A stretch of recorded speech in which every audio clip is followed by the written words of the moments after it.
Olá, meus amados, sejam todos bem-vindos. Somos Podcast, começando agora mais um episódio. Aqui quem vos fala, Pastor Júnior, tá? Prazer tê-lo aqui conosco. Nós vamos falar hoje mais um episódio da série Seitas. Você que chegou aqui pela primeira vez, está tendo contato com o nosso canal. Nosso canal é o Somos Podcast. Nós temos diversas playlists, playlist para casais, devocional, um pouco de interpretação da Bíblia. Essa playlist aqui é uma playlist bem específica, falando sobre seitas, as características, alguns conceitos, etc. Esse vídeo é o vídeo de número 4.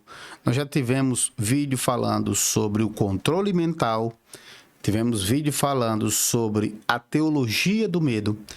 O último vídeo, ele falou sobre abuso de autoridade eclesiástica e o narcisismo. E nós vamos falar nesse vídeo aqui sobre uma expressão que é muito utilizada nas seitas. Sabe qual é ela? Pois é, vamos aprender agora. A expressão é: não olhe para o homem, olhe para Deus.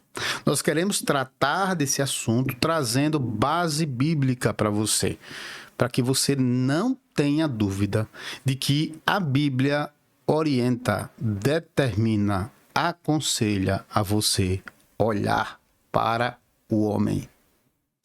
É necessário olhar para o homem, certo?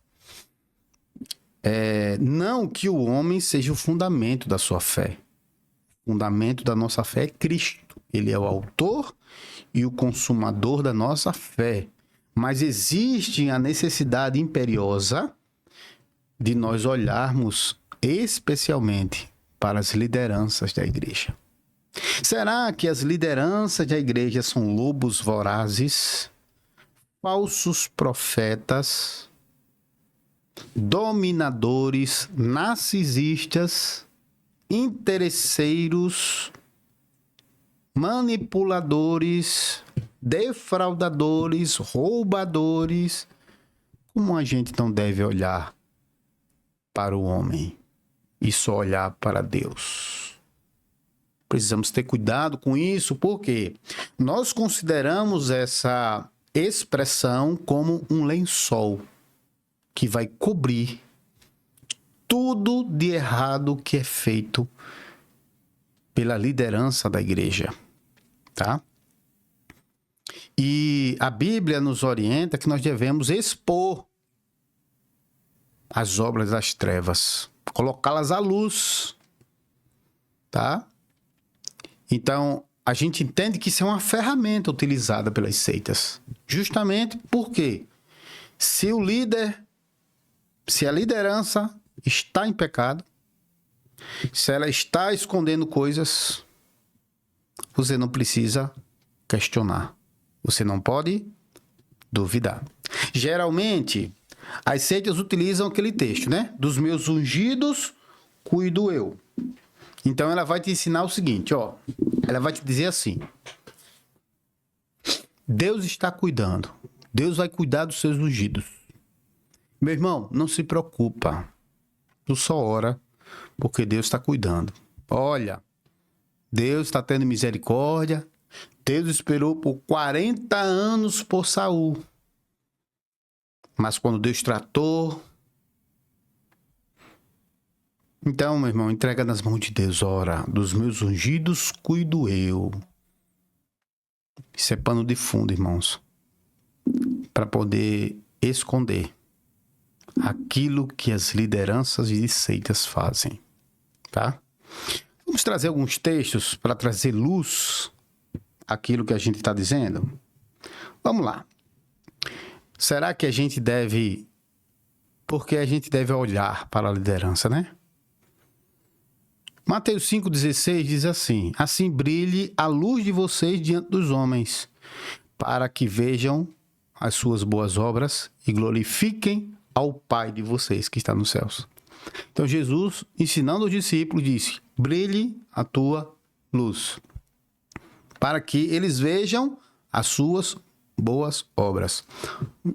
como é que eu não vou olhar para a pessoa? Então, a luz precisava brilhar para que fosse evidente as boas obras que precisavam ser vistas. Então, as pessoas precisavam testemunhar, testificar, observar as obras que estavam sendo praticadas pelos discípulos. Hoje não precisa olhar mais para eles? Ou a expressão não olhe para o homem só para não enxergar os defeitos. Você entende aí que há um lençol, um cobertor dos erros, do pecado, das maldades. Vamos lá. 1 Coríntios 11:1 vai dizer assim: tornem-se meus imitadores porque eu sou de Cristo. Paulo falou à igreja de Corinto. Me imitem. Então Paulo está dizendo, olhe para mim, faça o que eu faço. Como é que não olhe para o homem e olhe só para Deus? Se Paulo está dizendo, olha, pode me imitar, porque eu imito a Cristo. Observem as minhas obras, observem o meu padrão de vida, observem o que eu faço, observem o meu proceder, observem a minha vida, observem. Porque se vocês observarem a minha vida e o que eu faço, é a mesma coisa que Cristo faz, porque eu imito o que ele faz. Então, olha para mim. Não é? Filipenses, capítulo 3, verso 17, vai dizer: irmãos, sejam unidos o meu exemplo e observem os que vivem de acordo com o padrão que lhes apresentamos. Olha que fantástico. Extraordinário isso aqui. Irmãos, sigam unidos o meu exemplo e observem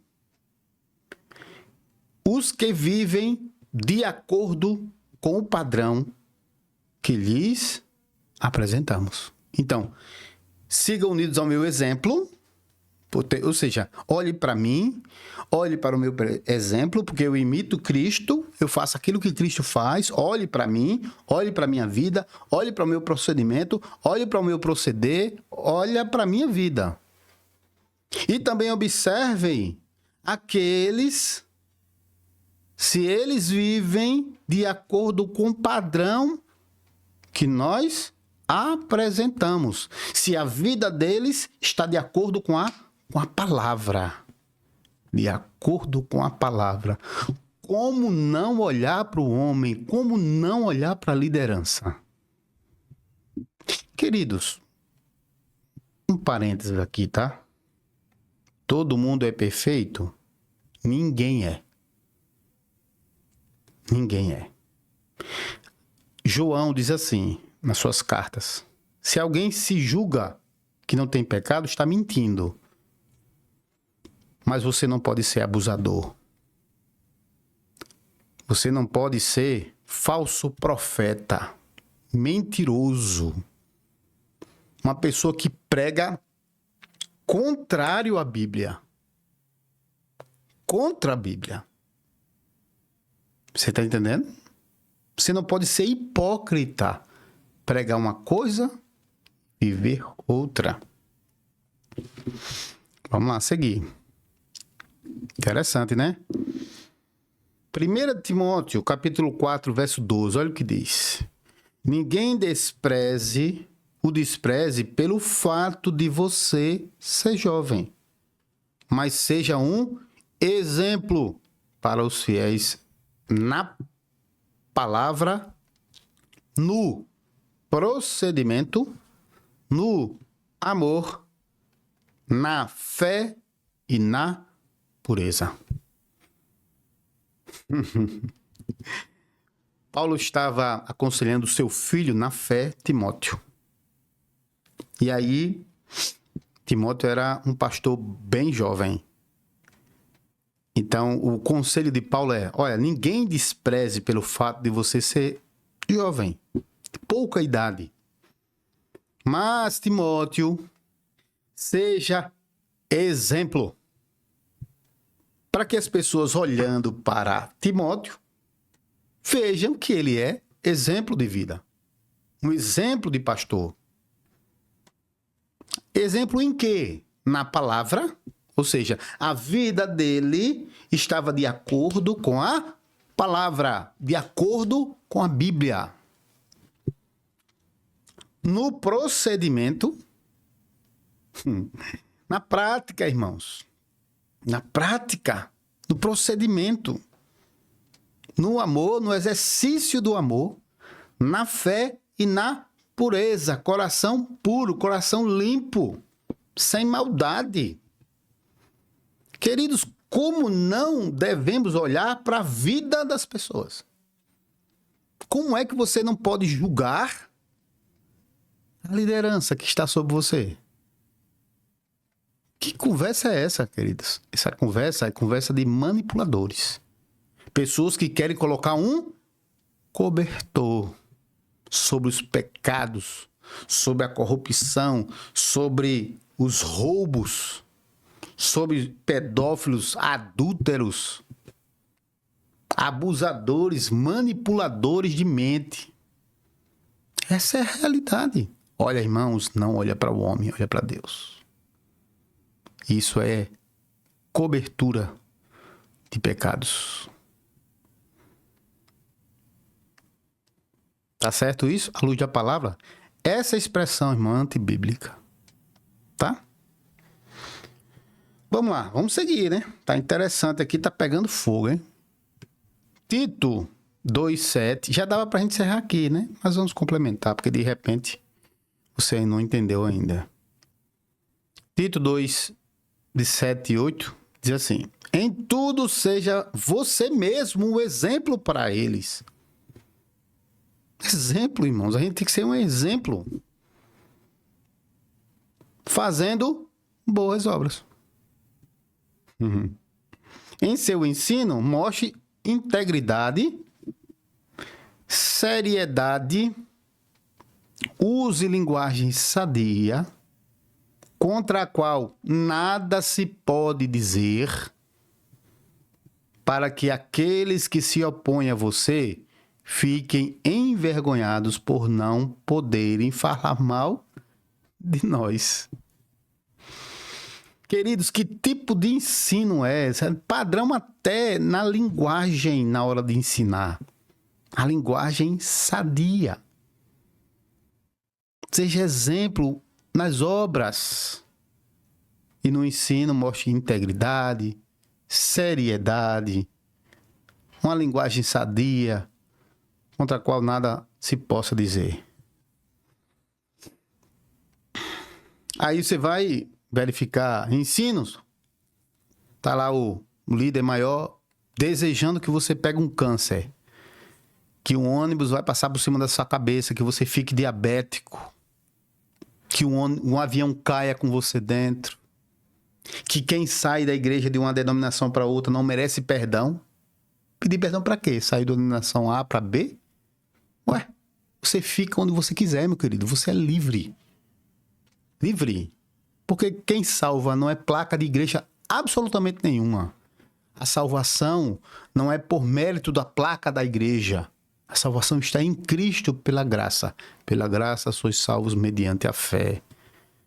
Infelizmente, é uma outra, né, estratégia característica da seita, é o exclusivismo. Vamos falar isso no próximo vídeo, tá? Já te convido a você estar conosco aqui. Linguagem sadia, né? Está falando mal. Irmãos, apresenta, você é líder, apresente, né, aquilo que você vai falar sobre seitas, sobre heresias, da igreja A, B ou C, vai lá, apresenta, né? Mostra lá.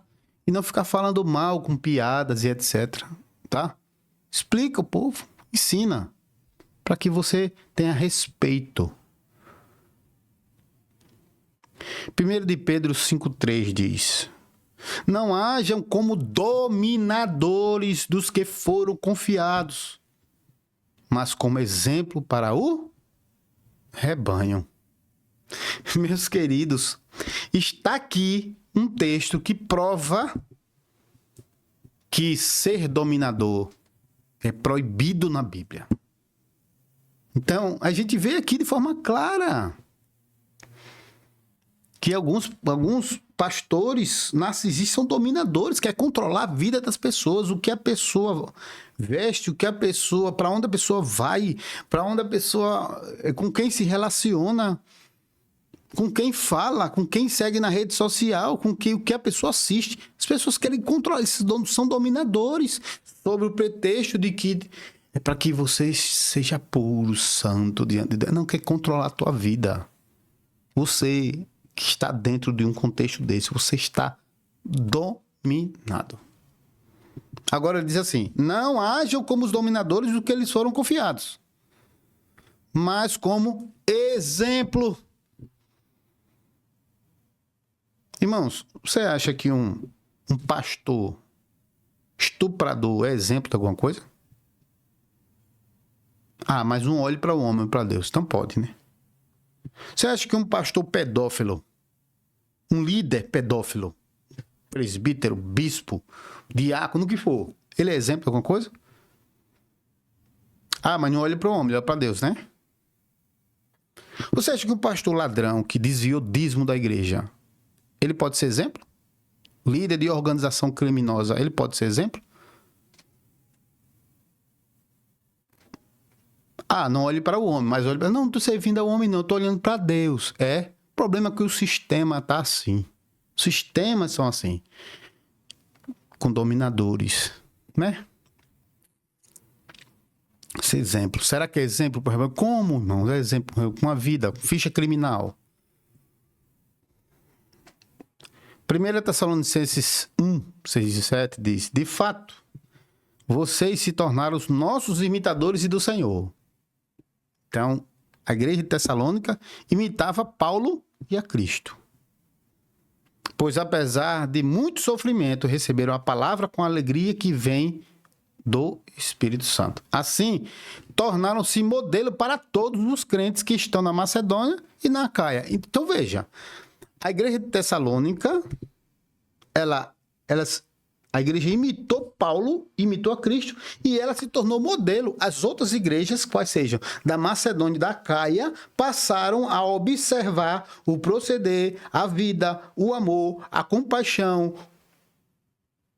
a palavra na vida da igreja de Tessalônica, começaram a copiar. É um sendo exemplo para o outro. Como é que não olha para nós? 2 Tessalonicenses diz: não porque não tivéssemos tal direito, mas para que nos tornássemos um modelo para sermos imitados por vocês. Então, Paulo estava dizendo que eles queriam ser modelo. Deixa eu estender esse texto aqui, que eu achei interessante aqui essa parte, para a gente expor um pouquinho mais. 2 Tessalonicenses 3:9. Vamos a ele, vamos? 2 Tessalonicenses, vamos aqui, 3:9. Rapidinho aqui, 3:9, pronto. Ó, verso 7 diz assim: pois vocês mesmos sabem como devem seguir o nosso exemplo. Mais uma vez, hein? Porque não vivemos ociosamente quando estivemos entre vocês, nem comemos comida alguma às custas de ninguém. Pelo contrário, trabalhamos arduamente com fadiga de dia e de noite para não sermos pesados a nenhum de vocês. Não porque nós não tivéssemos tal direito, mas para que nós nos tornássemos um modelo a ser imitado por vocês. O que é que ele estava falando, irmãos? Que Paulo estava dizendo que eles não exploraram financeiramente as pessoas. Eles trabalharam para não ser pesado, para se tornar um modelo. Não que não tivesse direito. A gente sabe que os pastores dignos é o brilho do seu salário. Então, Paulo assevera aqui que os pastores que recebem o salário da igreja têm direito. Mas ele não quis. Resolveu trabalhar. Tá? Só um parênteses aqui. A igreja que frequentamos, a gente também não recebe salário, tá? Porque abrimos mão desse direito. Cada um tem o seu trabalho. Embora a minha perspectiva hoje é que um pastor deveria ter tempo integral para a igreja. Não poderia ter tempo dividido para o trabalho. Devia se dedicar exclusivamente para o trabalho da igreja. E aí ele precisava ser sustentado para tal. Tá? Por quê? Você está no seu trabalho. Pega de 8 horas da manhã até 6 da noite. No meio do caminho, uma pessoa precisa da igreja, de uma atenção, de uma assistência. Como é que você vai dar se está no trabalho? Entende? Por isso. E é bíblico, né? Digno é o bem do seu salário. Indigno é roubar, desviar dízimo da igreja. Isso é indigno. Vamos a outro texto aqui, já caminhando para o final. Hebreus 13:7 diz: lembrem-se dos seus líderes, que lhes falaram a palavra de Deus. Observem o resultado da vida que tiveram. Imitem a sua fé. Como não é para olhar para a liderança e verificar se eles têm um procedimento bíblico? Não, eu não olho para o homem, eu olho para Deus. Isso aí é mente alienada, mente manipulada. Para finalizar, Tiago 5,10 diz: irmãos, tomem como exemplo a paciência e o sofrimento. No sofrimento, os profetas que falaram em nome do Senhor. Como exemplo de paciência no sofrimento, os profetas que falaram em nome do Senhor. Então, tome como exemplo o sofrimento deles, a vida deles, o que viveram em prol do Evangelho. Como não olhar, irmãos? E agora, irmãos, finalizando, Jesus deixou isso claro. Quando ele falou em Gálatas 5, mas o fruto do Espírito é. O fruto, irmãos, ele é o resultado da árvore. Não é? Não tem como você colher maracujá de mangueira. É fato isso. Então, o fruto da minha vida vai determinar a quem eu estou ligado. Se a minha obra é obra do Espírito, eu estou ligado ao Espírito. Se a minha obra é uma obra da carne, eu estou ligado à carne. Não estou ligado ao Espírito Santo de Deus. E quais seriam as obras? Para a gente observar. E o fruto, irmãos, é para que as pessoas possam se alimentar disso. Não é? Ou o fruto é para a própria árvore? Não, para as pessoas se alimentarem. Então, as pessoas se alimentam daquilo que você oferece, da sua vida, do fruto do Espírito que vem do Espírito Santo através da sua vida. Então, como não mostrar pelo exemplo ou pelo fruto a sua vida? Não, eu não olho para a árvore, não olho para o fruto, eu olho só para Deus. Dessa forma, a gente quer dizer que o fruto é amor. Uma liderança que não ama, que não tem amor genuíno no seu coração. Alegria, paz, paciência. Líder impaciente, tratando todos de uma forma arrogante, prepotente. Você está entendendo, meu irmão? Amabilidade, bondade, fidelidade, mansidão. Arrogância aí. Mansidão, contrário, né? Domínio próprio. Contra essas coisas não há lei. Irmãos, um líder que não tem isso, que não tem perdão, que não tem amor. Aí, irmãos, caminhando para o final, quero dizer, você deve olhar para o homem. Você deve olhar para o exemplo de vida dessas pessoas. De repente você está num lugar que é uma seita dominadora. E está utilizando isso de todas as formas. Você já colocou na sua mente, eu sirvo a Deus, não sirvo a homem. É, meu irmão, é isso mesmo. É isso mesmo que elas querem. É exatamente isso que as seitas querem que você faça. Não olhe para eles, porque eles podem fazer aquilo que você quiser. com o seu dízimo, com a sua fé, com a sua instrumentalidade, com as suas obras. Ele dispõe da forma que quiser, porque eles são o dono da sua vida. Você não pode nem pensar, porque pensar é razão. Tá, querido? Então, estamos ensinando, na verdade, encerrando esse episódio, tá? Muito interessante, por sinal. Trouxemos Bíblia para vocês.